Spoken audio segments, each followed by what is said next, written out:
రైతులకు ఎలాంటి ఇబ్బందులు తలెత్తకుండా సజావుగా ధాన్యం సేకరణ చేపట్టాలని కృష్ణా జిల్లా కలెక్టర్ డీకే బాలాజీ సూచించారు. రానున్న రోజుల్లో ధాన్యం సేకరణ ప్రక్రియ మొదలు కానున్న నేపథ్యంలో ఇందుకు అవసరమైన సంచులను సిద్ధం చేసుకోవాలని అధికారులను ఆదేశించారు. కంకిపాడు మండలం పునాదిపాడు ప్రాథమిక వ్యవసాయ సహకార సంస్థ ద్వారా ధాన్యం సేకరణ చేపట్టి మిల్లుకు తరలిస్తున్న యార్లగడ్డ వెంకట సుబ్రహ్మణ్యం అనే రైతుకు చెందిన MTU 1318 రకం వరి ధాన్యాన్ని 462 సంచులకు నింపి లోడు చేయగా కృష్ణా జిల్లా కలెక్టర్ వాహనాన్ని జెండా ఊపి ప్రారంభించారు. ఈ క్రమంలో ఆయన అదే మండలంలో కోలవెన్ను గ్రామంలోని PSCS ను సందర్శించి గోనె సంచుల నాణ్యతను పరిశీలించారు. ప్రస్తుతం ఎన్ని సంచులు అందుబాటులో ఉన్నాయని, మిల్లుల అనుసంధానం, ఎంత ధాన్యం రావచ్చు తదితర వివరాలు అధికారులను అడిగి తెలుసుకున్నారు. ప్రస్తుతం 12,750 గోనె సంచులు అందుబాటులో ఉన్నాయని, గ్రామంలో 2,400 ఎకరాల్లో పంట సాగు అయిందని, రానున్న 2-3 రోజుల్లో ధాన్యం సేకరణ ప్రక్రియ మొదలవుతుందని అధికారులు కలెక్టర్కు వివరించారు. రానున్న ధాన్యం పరిమాణం ఆధారంగా అవసరమైన సంచులు ముందుగానే సిద్ధంగా ఉంచుకోవాలని, రైతులకు ఎలాంటి ఇబ్బందులు తలెత్తకుండా సజావుగా ధాన్యం సేకరణ చేపట్టాలని కలెక్టర్ సూచించారు. అంతకుముందు కలెక్టర్ ఉప్పులూరు గ్రామం ప్రధాన రహదారి పక్కన ప్రాథమిక ఆరోగ్య కేంద్రం ఎదురుగా సంచులకు ధాన్యం ఎత్తుతున్న రైతులను చూసి వాహనం నుంచి దిగి వారితో ముఖాముఖి మాట్లాడి సమస్యలను అడిగి తెలుసుకున్నారు. తాను కౌలుకు 7 ఎకరాల్లో MTU 1318 రకం ధాన్యం సాగు చేశానని, ప్రస్తుతం పచ్చి ధాన్యం మిల్లుకు తోలుతున్నామని, తుఫాను దెబ్బకు పంట దిగుబడి తగ్గినట్లు గ్రామానికి చెందిన సాంబశివరావు అనే రైతు కలెక్టర్కు వివరించారు.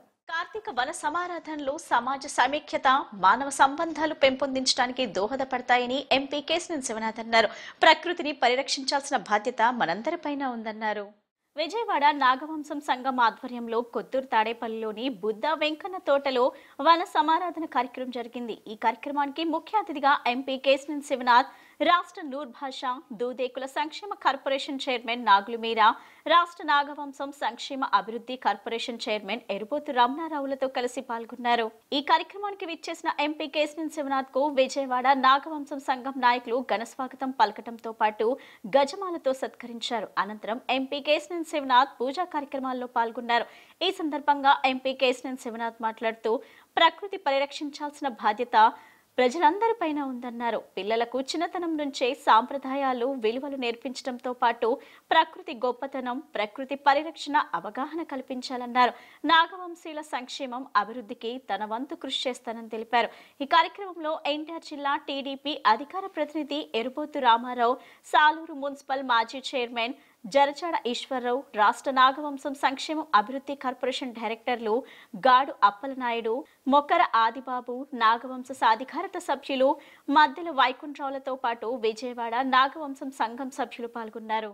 ఈ రోజు మరి ఆయన కార్పొరేషన్ చైర్మన్గా, నాగవంశుల కార్పొరేషన్ చైర్మన్గా అయినందుకు ఆయన ప్రధాన బాధ్యత తీసుకుని ఇతర రాష్ట్రాల నుంచి కూడా నాగవంశీ సోదరులు సోదరుమణి పిలిచి మరి ఘనంగా ఈ కార్యక్రమం ఏర్పాటు చేసుకున్నారు. ఈ కార్యక్రమం ఉద్దేశం ఏదైతే ఉందో ఆ ఉద్దేశం నెరవేరే విధంగా కుటుంబాలు ఇక్కడికి చేరి సుమారు 5,000 మంది పైగా చేరి ఇక్కడ చక్కటి ఈ రోజునే ఆనందమైన రోజుగా వాళ్ళు ఈ సంవత్సరం మొత్తం గుర్తుండి మరలా వచ్చే వన సమారాధన వరకు కూడా ఇది గుర్తుండే విధంగా ఎవరు మరవలేని విధంగా చక్కటి ప్రేమ అభిమానాలతో చేసుకున్న వారికి మరొకసారి నేను అభినందనలు తెలియజేస్తూ, ఇలాంటి కార్యక్రమాలు జరగటం మన హిందూ సాంప్రదాయం కదా. అసలు అందరూ కూడా ఒక ముస్లిమ్స్ అయినా లేకపోతే క్రైస్తవులైనా హిందువులైనా అందరూ కూడా ఒక చోట కూడి ప్రార్థనలు చేసుకోవటే అలవాటు. దాని ద్వారా ఒకళ్ళ గురించి ఒకళ్ళు మాట్లాడుకునే అవకాశం ఉంటుందని చెప్పి ఏర్పాటు చేసిన ఈ కార్యక్రమం మనస్ఫూర్తిగా అందరినీ అభినందనలు తెలియజేస్తున్నాను.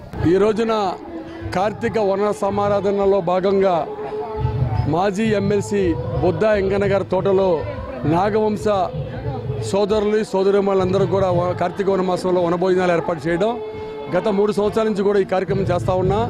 ఈ సంవత్సరం నేను చైర్మన్గా అయ్యాను.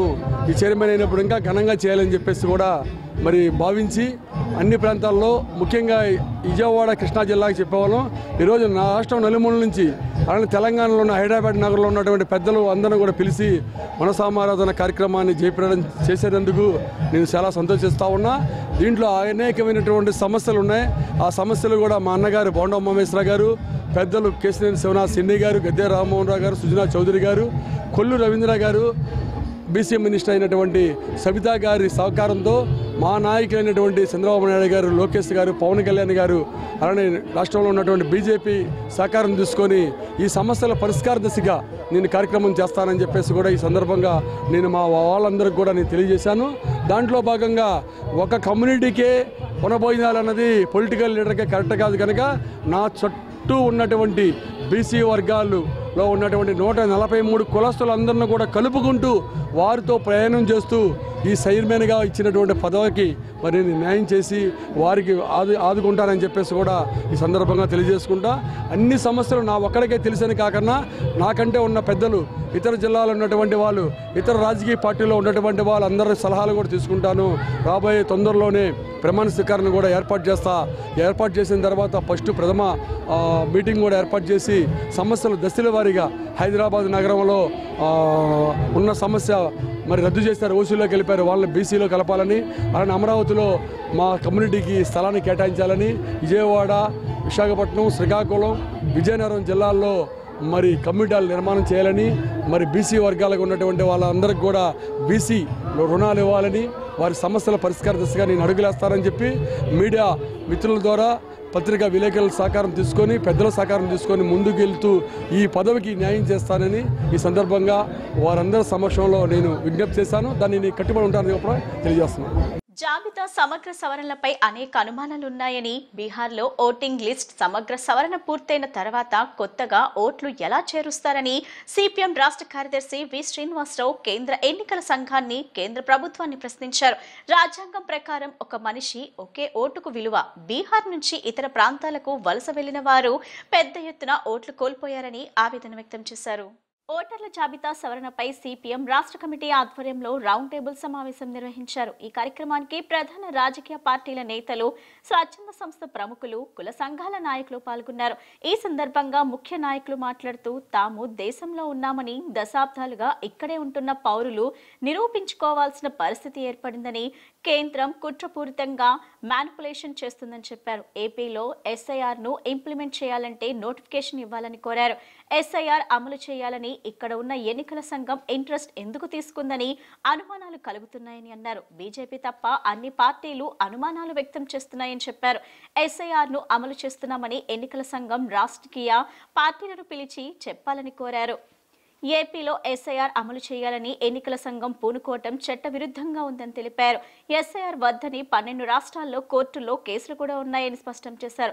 గతంలో ఎన్నికలు పూర్తయిన అనంతరం వారం రోజుల తర్వాత వీవీప్యాట్ స్లిప్స్ ను కూల్చివేశారని, గత ఎన్నికల్లో పోలైన ఓట్లకు ఫలితాలు సమయంలో లెక్కించని ఓట్లకు 48 లక్షలు ఎక్కువ వచ్చాయని అందరూ గుర్తించారని పేర్కొన్నారు. అణగారిన వర్గాలకు ఓటు హక్కును దూరం చేయడానికే ఎస్ఐఆర్ ను అమలు చేయాలని చేస్తున్నారని అన్నారు. ఎన్నికల కమిషన్ చేసే పని చట్టబద్ధంగా చేయాలి కానీ దురాలోచనతో చేయకూడదు అన్నారు. ఎన్నికల కమిషన్ కానీ వీళ్ళు పారదర్శకంగా వ్యవహరించాలి. ఈరోజు పారదర్శకత లోపిస్తుంది. మోడీ ప్రభుత్వం ఏం చెబితే అదే. అంటే ఎన్నికల కమిషన్ ఒక స్వతంత్రత, రాజ్యాంగబద్ధంగా ఉండే అటానమస్ ఇన్స్టిట్యూషన్లు, కాన్స్టిట్యూషనల్ బాడీస్లో ఇది ఒకటి సుప్రీంకోర్టు లాగా. దీని అటానమీని కూడా దెబ్బతిన్న తర్వాత మోడీ జేబులో వస్తువులాగా అయిపోతుంది ఇది. ఇప్పుడు ముగ్గురు ఎన్నికల కమిషన్లో ఇంతకుముందు నిర్ణయించేటువంటి వాళ్ళు, ప్రధాన ఎన్నికల కమిషన్ నిర్ణయించడానికి సుప్రీంకోర్టు జడ్జి, ప్రధానమంత్రి, ప్రతిపక్ష నాయకుడు ముగ్గురు కలిసి నిర్ణయించాలి, రికమెండ్ చేయాలి. ఇప్పుడు సుప్రీంకోర్టు ప్రధాన న్యాయమూర్తిని తొలగించేశారు ఈ ప్యానల్ నుంచి. ప్రధానమంత్రి, అపోజిషన్ లీడరు, క్యాబినెట్లో ఇంకో మంత్రి, అంటే ఇద్దరు అధికార పక్షంలో ఒక ప్రతిపక్షం ఉంటారు. ఎవరిది నిర్ణయం అవుతుంది? కాబట్టి వాళ్ళని ఎవరిని పెట్టుకుంటే వాళ్ళే. ఇప్పుడు ఉన్న వాళ్ళంతా వాళ్ళకి తోలుబొమ్మలే. ఎన్నికల కమిషన్ తోలుబొమ్మలాగా చేసి మోడీ జేబులో పెట్టుకుని ఆడిద్దామని చెప్పి అనుకుంటున్నారు. ముఖ్యంగా ఏదైనా ఎన్నికల ప్రక్రియలో సంస్కరణలు కావాలన్నా, మార్పులు కావాలన్నా అన్ని రాజకీయ పార్టీల సమావేశాన్ని నిర్వహించి వాళ్ళ అభిప్రాయాన్ని పరిగణలోకి తీసుకొని ఆ మార్పులు చేయాలి. ఎన్నికల సంఘం స్వతంత్రంగా పనిచేయాలి ప్రజాస్వామ్యంలో. కానీ ఏదో అడిగితే డిమాండ్ చేస్తే ఇటీవల కాలంలో వచ్చినటువంటి కొన్ని పార్టీలు ఈ ఈవీఎంల వల్ల చాలా అస్పష్టంగా ఉన్నాయి. దాంట్లో వీవీప్యాడ్ల వల్ల కూడా లెక్కింపు సరిగ్గా లేదు. అభివృద్ధి చెందిన దేశాల్లో కూడా ఈవీఎంలు వాడడం లేదు. బ్యాలెట్ కావాలని కొన్ని పార్టీలు కోరినాయి. అయినా దానికి ఎన్నికల సంఘం నుంచి స్పందన లేదు. అదేవిధంగా మన అడిగిన వాటిని వదిలేసి అడక్కున్న వాటిని వాళ్ళు దొడ్డిదారిన అంటే ఏమాత్రం నోటిఫికేషన్ లేకుండా రాజకీయ పక్షాలతో చర్చించకుండా ఈ సమగ్ర సవరణ చట్టాన్ని ప్రవేశపెట్టడంలో ముఖ్యంగా కేంద్ర ప్రభుత్వం యొక్క అడుగుజాడల్లోనే ఎన్నికల సంఘం నిర్వహిస్తూ ఉంది. ఏదైతే బీహార్ లాంటి రాష్ట్రాల్లో ఓట్ల తొలగింపు ద్వారా లేక ఇతర కార్యక్రమాలు లాంటి అంటే ఉన్న ఓట్లను గుర్తించకుండా ఉండడం, మీరు నిరూపించుకోమని చెప్పడం, అట్లా వలస కార్మికుల్ని దాదాపు లేకుండా చేసే కార్యక్రమం అటువంటి అనేక అంశాల ద్వారా, అనైతికమైన అంశాల ద్వారా జరిగిన ఎన్నికలు. అట్లాగే ఆంధ్రప్రదేశ్ రాష్ట్రంలో కూడా వీవీప్యాట్లని ఒక వారంలోనే కాల్ చేయడం, వీడియోల్ని, ఆ తర్వాత దాదాపు 45 లక్షల ఓట్లు ఎట్లా వచ్చాయో అర్థం కాని పరిస్థితి కూడా వచ్చారు తక్కువ కాలంలో. ఇవన్నీ కూడా ప్రశ్నార్థకంగా ఉన్న కాలంలో రాష్ట్ర ఎన్నికల కమిషన్ చూపిస్తున్న అత్యుత్సాహాన్ని వైఎస్ఆర్ కాంగ్రెస్ పార్టీ గమనిస్తూ ఉంది, దాన్ని ఆక్షేపిస్తూ ఉంది. చిన్నతనం నుండి సేవా దృక్పథంతో వైద్య విద్యార్థిగా ఎన్నో కార్యక్రమాలు చేసిన వ్యక్తి ఆకుల రాజ్ కుమార్ అని పలువురు వక్తలు వ్యాఖ్యానించారు. అతి చిన్న వయసులోనే తామందరినీ విడిచి వెళ్లటం ఎంతో బాధాకరమన్నారు. భగవంతుని ఆశీస్సులు వారి కుటుంబంపై ఉండాలని ఆకాంక్షించారు. కృష్ణానదీ తీరం సమీపంలోని ఆక్వా డెవిల్స్ వెల్ఫేర్ అసోసియేషన్ సభ్యులు ఆకుల శ్రీనివాస్ కుమార్ తనయుడు రాజ్ కుమార్ ప్రథమ వర్ధంతి సభను అసోసియేషన్ ప్రాంగణంలో నిర్వహించారు.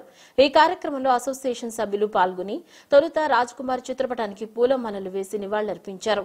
ఈ సందర్భంగా పలువురు వక్తలు మాట్లాడుతూ డాక్టర్ రాజ్ కుమార్ కరోనా మహమ్మారి సమయంలో కూడా ఎంతో మందికి తన వైద్య వృత్తి ద్వారా సేవలందించిన గొప్ప వ్యక్తి ఆకుల రాజ్ కుమార్ అని ప్రస్తుతించారు. ఆయన మరణం ఆకుల శ్రీనివాస్ కుటుంబానికి తీరని లోటని వారు వ్యాఖ్యానించారు. భగవంతుని ఆశీస్సులు ఆకుల శ్రీనివాస్ కుటుంబానికి ఉండాలని వారు ఆకాంక్షించారు. ఎందరికో ప్రాణదానం చేయవలసిన రాజ్ కుమార్ పాలిట విధి వక్రీకరించిందని, శ్రీనివాస్ కుమార్ బ్రతుకులో ఓ మహాశూన్యాన్ని మిగిల్చిందన్నారు. స్నేహానికి సేవాభావానికి రాజ్ కుమార్ నిదర్శనంగా నిలుస్తారంటూ నివాళులర్పించారు.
ఈరోజు డాక్టర్ ఆకుల రాజ్ కుమార్ మన మధ్య నుంచి అదృశ్యమై అప్పుడే 1 సంవత్సరం అయిందంటే నమ్మలేనటువంటి విషయంగా ఉంది. వారు ఉన్నత చదువులు చదివి సమాజానికి ఎంతో సేవ చేయాలనుకొని తలంపు ఉండి తను స్టూడెంట్గా ఉన్నప్పుడే ఎన్నో మెడికల్ క్యాంపుల్లో వాటిల్లో తన యొక్క ప్రతిభను చూపించి ఆ ప్రతిభను తన విద్యార్థులు తన ఉపాధ్యాయులు గుర్తించి ఇంత ప్రజాసేవా దృక్పథం కలిగినటువంటి ఆకుల రాజకుమార్ గారు సడన్గా మన మధ్య నుంచి అదృశ్యం అవ్వటం తట్టుకోలేని విషయం. అప్పుడే వారికి ప్రథమ వర్ధంతి జరుపుకోవడం చాలా బాధాకరమైన విషయం. వారి ఆత్మకు శాంతి కలగాలని కోరుకుంటున్నాను. డాక్టర్ ఆకుల రాజ్ కుమార్ గారు ఈరోజు ప్రథమ వర్ధంతి జరుగుతుంది. ఈ సందర్భంగా ఇక్కడ చిన్న కార్యక్రమం చేయడం జరిగింది. ఆయన సెకండ్ ఇయర్లోనే కాలం చేయడం జరిగింది. అయినా సరే అప్పటికే ఆయన చాలా కార్యక్రమాల్లో సేవా కార్యక్రమాల్లో పాల్గొని సేవా దృక్పథంతో ముందుకు వెళుతున్నారు. ఆయన అకాల మరణానికి చాలా బాధపడుతూ చింతిస్తూ ఈరోజు ఆయన వర్ధంతి జరుపుకుంటున్నాము. ఆయన మనశ్శాంతి జరగాలని చేకూరాలని భగవంతుని ప్రార్థిస్తూ సెలవు తీసుకుంటాం. ఆకుల శ్రీనివాస్ గారి కుమారుడు ఆకుల రాజ్ కుమార్ గారు డాక్టర్ చదువుతూ అర్ధాంతరంగా ఆయన కనుమరుగవడం చాలా బాధాకరమైన విషయం. ఆ తల్లిదండ్రులకి ఎంతో బాధని కలిగించడం అసలుకి మనం తట్టుకోలేము. అసలు తల్లిదండ్రులు మరి వాళ్ళు ఎంత తట్టుకున్నారు. అసలు సంవత్సరం కూడా అయిపోయింది. అలాంటి మంచి ఎదిగి వచ్చిన కుమారుడు చనిపోవడం అనేది చాలా బాధ కలిగించే విషయం తల్లిదండ్రులకి. ఆయన డాక్టర్ చదువుతూ ఆ డాక్టర్ కంప్లీట్ చేసి ప్రజలకి మంచి వైద్యం అందించాల్సిన అలాంటి డాక్టరు మన అందరికి కూడా దూరం అవటం మనం ఎంతో బాధపడాల్సిన విషయం. వాళ్ళకి ఆ తల్లిదండ్రులకి ధైర్యం ఇవ్వాలని ఆ దేవుడు, అదేవిధంగా వారి ఆత్మకి రాజ్కుమార్ గారి ఆత్మకి శాంతి చేకూరాలని కోరుకుంటూ ముగిస్తున్నాను. నా పేరు సాంబశివరావు. నేను ఆక్వా డెవిల్స్లో వైస్ ప్రెసిడెంట్ని. నేను మిలిటరీలో సర్వీస్ చేసి వచ్చాను 22 సంవత్సరాలు. ఇప్పుడు నా వయసు కూడా 67 సంవత్సరాలు. ఇప్పుడు మేము అంతా ఇక్కడ స్విమ్మింగ్ చేస్తున్నాం కాబట్టి ఎంతో ఆరోగ్యంగా ఉంటున్నాము. మా యొక్క ఇక్కడ ఆక్వా డెవిల్స్ మెంబర్స్ అందరం కూడాను అన్నదమ్ముల్లాగా మెలుగుతాము. ఇక్కడ ఎవరికి ఏ బాధ వచ్చినా కూడా అది అందరి బాధగా మేమందరం కూడా చాలా చింతిస్తుంటాము. ఆకుల శ్రీనివాస్ గారు ఎంతో ప్రజాసేవ చేసే నాయకుడు. అయినా అలాంటి మనిషికి ఇలాంటి బాధ రావటం నిజంగా బాధపడాల్సిన విషయం. అయినా కూడాను శ్రీనివాస్ గారు ధైర్యంతో ముందుకే వెళ్తున్నారు. ఆయన ఈ ఆక్వా డెవిల్స్లో కూడాను ఎన్నో కార్యక్రమాలు ఆయన చేశాడు. ఒక ర్యాంపు కూడాను సాధించుకుని తీసుకొచ్చారు. అలా అతను ఇక్కడ ప్రతి వారం కూడాను టిఫిన్ పెట్టించడానికి ఫస్ట్ ఆయనే అసలుకి పునాది వేశాడు. ప్రతి వారం ఆదివారం పూట టిఫిన్ పెట్టే కార్యక్రమానికి శ్రీకారం చుట్టారు. ఆయన చాలా మంచి కార్యక్రమాలు చేస్తున్నారు. వాళ్ళకి మంచి జరగాలని కోరుకుంటూ ముగిస్తున్నాను. మరి ఆకుల శ్రీనివాసరావు గారు అనేక రకమైనటువంటి కార్యక్రమాలు డెవలప్మెంట్ ఆస్పెక్ట్స్లో అన్నీ కూడా ఇటు ఆరోగ్యపరంగా కానీ ఇటు అభివృద్ధి పరంగా కానీ అన్నీ చేస్తున్నారు. మరి అటువంటి వారికి మరి వారి కుమారుడు ఈ రకంగా అనుకోకుండా జరిగిన సిచ్యువేషను, మరి దానికి మరి నా తరపున మరి మా సభ్యుల తరపున అందరికీ వారి కుటుంబానికి మరొకసారి ప్రగాఢ సానుభూతి తెలియజేస్తున్నామండి. ధన్యవాదాలు. జోహార్ రాజ్కుమార్ గారు, జోహార్ రాజ్కుమార్ గారు, జోహార్ రాజ్కుమార్ గారు. అయినా సరే ఆరోగ్యం ఎవరైనా సరే ఇది ముందు పరాజితులు కావాల్సిందే. ఎంతటి ఉన్నత స్థానం ఉన్నా సరే దాని నిదర్శనం మన రాజ్కుమార్ గారి జీవితం. ఆయన డాక్టర్ అయ్యి ఎన్నో సేవలు చేయాలని ఎంతో కలలు కొన్నారు ఆయన. కానీ ఆయన మనకు లేకుండా పోయారు. అంతేకాకుండా ఆయన చిన్నప్పటి నుంచే సేవాతత్వాన్ని వాళ్ళ ఫాదర్ నుంచి ఆయన క్రెడిట్గా తీసుకున్నారు. వంశపారంపర్యంగా తీసుకొని చిన్నప్పటి నుంచి ఆయన సేవా కార్యక్రమం చేశారు. కాలేజీలో స్టూడెంట్స్తో స్టూడెంట్ యూనియన్ సేవా కార్యక్రమాలు. అలాగే ఈ కరోనా సమయంలో ఆయన నాకు తెలిసిన కరోనా సమయంలో ఆయన అనేక మంది ప్రాణాలు కాపాడాడు. ఇక్కడ ఆసుపత్రుల్లో బెడ్ దొరకపోయినా సరే మన పక్క రాష్ట్రం తెలంగాణలో కోదాడ సూర్యాపేటలో అక్కడ డాక్టర్ గారితో మాట్లాడి అక్కడ బెడ్లు ఇప్పించి ఆయన ప్రాణాలు కాపాడారు. అలాగే ఇటీవల సంబంధించిన బుడమేరు వరదల్లో కూడా నిజంగా ఇక్కడ దాకా నీళ్ళు వస్తున్నాయి. ట్రాక్టర్లు వేసుకొని కుటుంబ సభ్యులు అందరూ కలిసి ఎన్నో సేవా కార్యక్రమం చేశారు అక్కడ. అంతేకాకుండా తన ఇంట్లో కూడా ఆశ్రమం ఇచ్చాడు. అనేక మందికి ఆ రోజు వరదల్లో కొట్టుకొడుతూ ఆశ్రమం ఇచ్చాడు. ఆయన లేకపోవడం చాలా బాధాకరం. మనం మంచి డాక్టర్ని మనం కోల్పోయాం సమాజంలో. రాజ్కుమార్ నాకు ప్రియ మిత్రుడు, ప్రియ శిష్యుడు, ప్రియ గురువు కూడా. ఆయన వైద్యం ఇంకొక సంవత్సరం అయితే వైద్య పట్టాతోటి 10 మందికి సేవ చేయాల్సిన వాడు. వాళ్ళ తండ్రి అనే బాటలో సమాజ సేవా కార్యక్రమాలు పాల్గొనడం ఇంట్రెస్ట్ ఉన్నవాడు. ఇలా నిరంతరంగా మునిగిపోవడం చాలా బాధాకరం. చాలా విచారిస్తాం. జోహార్ రాజ్కుమార్. పుత్రుడు ఆకుల రాజ్కుమార్ డాక్టర్ చదువుతూ కనువు సాధించడం ఎంతో బాధాకరమైన విషయం. అలాంటి గొప్ప డాక్టర్ చదివి ఎంతోమంది ప్రజలకు సేవ చేయాల్సినటువంటి వ్యక్తి అలా అనుకోకుండా చనిపోవడం అనేది ఎంతో బాధించే విషయం. వాళ్ళ తల్లిదండ్రులకి శాంతి చేకూరాలని, వాళ్ళకి ధైర్యం ఇవ్వాలని దేవుడు మనసారా కోరుకుంటూ వాళ్ళ నివాళులు అర్పిస్తున్నాం. జోహార్ రాజ్కుమార్, జోహార్ రాజ్కుమార్, జోహార్ రాజ్కుమార్.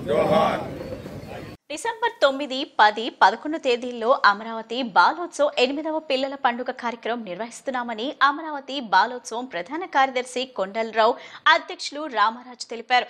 విద్యా వ్యవస్థలో వస్తున్న మార్పులకు అనుగుణంగా విద్యార్థుల్లో అవగాహన కలిగించేందుకు అనేక అంశాలపై ప్రత్యేక కార్యాచరణ రూపొందించామన్నారు. నగరంలోని బాలోత్సవ భవనంలో ఏర్పాటు చేసిన విలేకరుల సమావేశంలో అమరావతి బాలోత్సవం ప్రతినిధులు మాట్లాడుతూ 2వ తరగతి నుండి 10వ తరగతి వరకు సబ్ జూనియర్స్, జూనియర్స్, సీనియర్ విభాగాల్లో 15,000 మంది విద్యార్థులు పిల్లల పండుగ కార్యక్రమానికి హాజరవుతున్నారని చెప్పారు.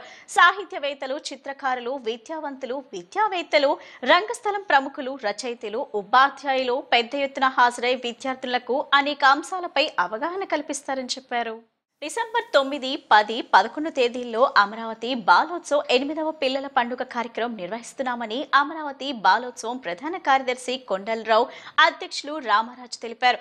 విద్యా వ్యవస్థలో వస్తున్న మార్పులకు అనుగుణంగా విద్యార్థుల్లో అవగాహన కలిగించేందుకు అనేక అంశాలపై ప్రత్యేక కార్యాచరణ రూపొందించామన్నారు. నగరంలోని బాలోత్సవ భవనంలో ఏర్పాటు చేసిన విలేకరుల సమావేశంలో అమరావతి బాలోత్సవం ప్రతినిధులు మాట్లాడుతూ 2వ తరగతి నుండి 10వ తరగతి వరకు సబ్ జూనియర్స్, జూనియర్స్, సీనియర్ విభాగాల్లో 15,000 మంది విద్యార్థులు పిల్లల పండుగ కార్యక్రమానికి హాజరవుతున్నారని చెప్పారు. సాహిత్యవేత్తలు, చిత్రకారులు, విద్యావేత్తలు, రంగస్థలం ప్రముఖులు, రచయితలు, ఉపాధ్యాయులు పెద్ద ఎత్తున హాజరై విద్యార్థులకు అనేక అంశాలపై అవగాహన కల్పిస్తారని చెప్పారు. అమరావతి బాలోత్సవం 8వ పిల్లల పండుగ డిసెంబర్ 9, 10, 11 పిపి సిద్ధార్థ కాలేజీలో జరుగుతున్నది. ఈ 8వ పిల్లల పండుగకు సంబంధించి 43 అకాడమిక్ అంశాల మీద, 17 సాంస్కృతిక అంశాల మీద, టోటల్గా 60 అంశాల మీద ఈ కాంపిటీషన్స్ అనేటువంటివి జరుగుతూ ఉన్నాయి. అమరావతి బాలోత్సవం గత 7 సంవత్సరాలు కూడా ఎంతో దిగ్విజయంగా ఆ కార్యక్రమం పూర్తి చేశాము. ఈ 8వ పిల్లల పండుగకు సంబంధించి కూడా రాబోతున్నటువంటి ఈ 25 రోజుల కాలంలో ఈ విజయవాడ చుట్టుపక్కల ఉన్నటువంటి, అదేవిధంగా కృష్ణా, ఎన్టీఆర్ జిల్లాలు, అదేవిధంగా పక్కన ఉన్నటువంటి గుంటూరు జిల్లాల్లో మంగళగిరి డివిజన్ ప్రాంతంలో ఈ బాలోత్సవం అనేటువంటిది జరుగుతూ ఉన్నది. ఈ 8వ బాలోత్సవానికి సంబంధించి దాదాపు 250 స్కూళ్ల నుంచి దాదాపు 15,000 మంది విద్యార్థులు వస్తారని చెప్పని ఆశిస్తూ ఉన్నాం. ఈ నేటి విద్యా వ్యవస్థలో పిల్లలు చదువు, ర్యాంకులు, మార్కులు అనే ప్రాతిపదిక మీదే విద్యా విధానం జరుగుతూ ఉన్నది. ఎక్కడ కూడా సాంస్కృతిక కార్యక్రమాలకు సంబంధించి ఇతర అకాడమిక్ అంశాల మీద ఎక్కడా కూడా అని చెప్పండి అంటే పిల్లలను తయారు చేయడం అనేటువంటిది లేదు. ఈ చదువు అనేటువంటిది గుర్రానికి గవదలు కట్టినట్టుగా విద్యార్థి ఆ రకంగా చేయటం వల్ల అని చెప్పండి అంటే విద్యార్థుల నైతిక స్థైర్యం దెబ్బతిని ఎలాంటి పోటీ స్వభావం అనేటువంటిది లేనటువంటి పరిస్థితుల్లో అని చెప్పండి అంటే విద్యార్థి ఎదుగుతూ ఉన్నాడు. డిసెంబర్ 9, 10, 11 తేదీల్లో సిద్ధార్థ కాలేజీలో జరుగుతూ ఉంది. ఈ బాలోత్సవంలో ప్రధానంగా పర్యావరణాన్ని కాపాడుకుందాం, మంచి గాలి కోసం, మంచి జీవితం కోసం అనేటువంటి థీమ్ని ప్రధానంగా ఈరోజు ముందుకు తీసుకొస్తా ఉన్నాం. ఎందుకంటే దేశంలో మనం చూస్తూ ఉన్నాం పర్యావరణానికి ఎటువంటి హాని జరుగుతూ ఉంది. చివరికి ఎటువంటి ప్రమాదాలు లేకపోయినా సరే కాలుష్యం ఎక్కువగా ఉందని సెలవులు ఇచ్చేస్తున్న పరిస్థితి మన దేశ రాజధాని నగరంలోనే ఉన్నటువంటి విషయం మనం గమనిస్తూ ఉన్నాం. అంతేకాకుండా ఈరోజు వాతావరణం కూడా ఈ కాలుష్యం వల్ల, పర్యావరణ పరిరక్షణ లేకపోవడం వల్ల అత్యంత భయంకరమైనటువంటి వరదలు, తుఫాన్లు వస్తున్న పరిస్థితి మనం చూస్తూ ఉన్నాం.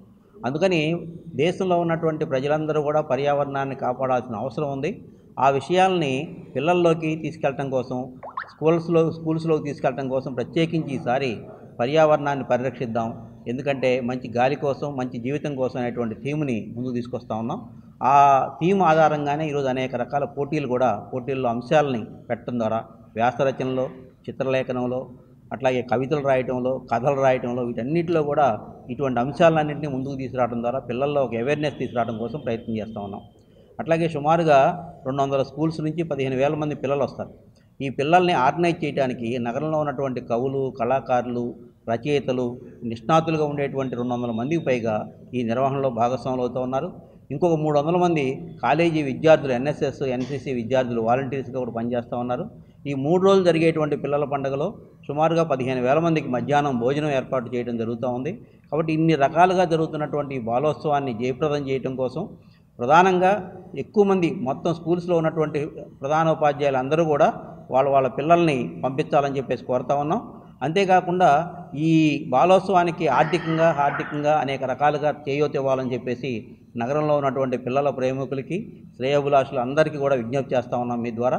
ఈ బాలోత్సవం అత్యంత జయప్రదంగా జరగడానికి అందరూ సహకరించాలని చెప్పేసి కోరుతా ఉన్నాం. వార్తలు ముగించే ముందు ముఖ్యాంశాలు మరోసారి.